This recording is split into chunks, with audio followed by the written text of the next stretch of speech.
नमस्कार. आज आपण बनवणार आहोत थालीपीठाचं पौष्टिक पीठ बनवण्यासाठी मी ह्या वाटीच्या मापाने, ही वाटी माझी 250 ग्रॅमची पावशेरची आहे.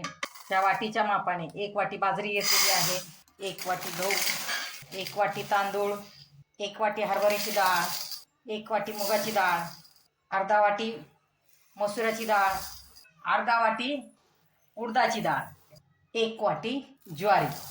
हे जे सर्व साहित्य होतं ही मी व्यवस्थित निवडून चाळून पाकडून घेतलेलं होतं आणि उडदाची डाळ मी जी ह्याच्यामध्ये टाकली ती व्यवस्थित पुसून घेतलेली होती. 50 ग्रॅम धने, 25 ग्रॅम जिरे, 25 ग्रॅम ओवा, हे सर्व आपण एकत्र करून गिरणीमधनं बारीक दळून आणायचं. एकदम बारीक दळून आणायचं नाही तर आपण ज्वारीची भाकर करण्यासाठी ज्या पद्धतीने गिरणीतनं दळण आणतो तसं ते ह्याचं पीठ दळून आणायचं. सर्वच धान्य आपण याच्यामध्ये मिक्स घेतलेले आहेत.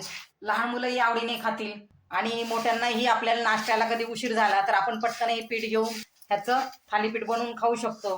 तर आता आपण हे गिरणीमधनं आपण ज्वारी ज्याप्रमाणे दळून आणतो त्याप्रमाणे दळून आणायचं. आपण हे पीठ गिरणीमधनं दळून आणलेलं आहे. आता आपलं हे पीठ बऱ्यापैकी थंड झालेलं आहे. तर आता आपण ते बरणीमध्ये, एका प्लॅस्टिकच्या किंवा काचेच्या बरणीमध्ये ते स्टोअर करून ठेवायचंय. ते 1 ते 2 महिने फ्रीजच्या बाहेर ठेवलं तुम्ही तरी ते चांगलं राहतं.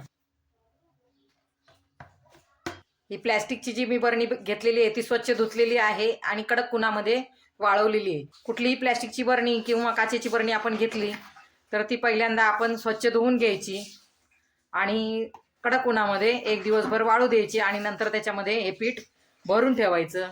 अशा रीतीने तुम्ही पीठ बनवून व्यवस्थित भरून ठेवलं, जेव्हा तुम्ही यूज करायला हे पीठ घेताल तेव्हा सुद्धा कोरडाच चमचा घ्यायचा आणि कोरड्या चमच्यानेच ते काढून घ्यायचं. त्यामुळेच आपलं पीठ 1-2 महिने टिकणार आहे. आता आपण ह्याला झाकण लावून ठेवलेलं आहे. आता हे आपल्याला पाहिजे तेव्हा आपण थालीपीठासाठी वापरू शकतो किंवा धपाटे करण्यासाठी सुद्धा हे पीठ आपण वापरू शकतो.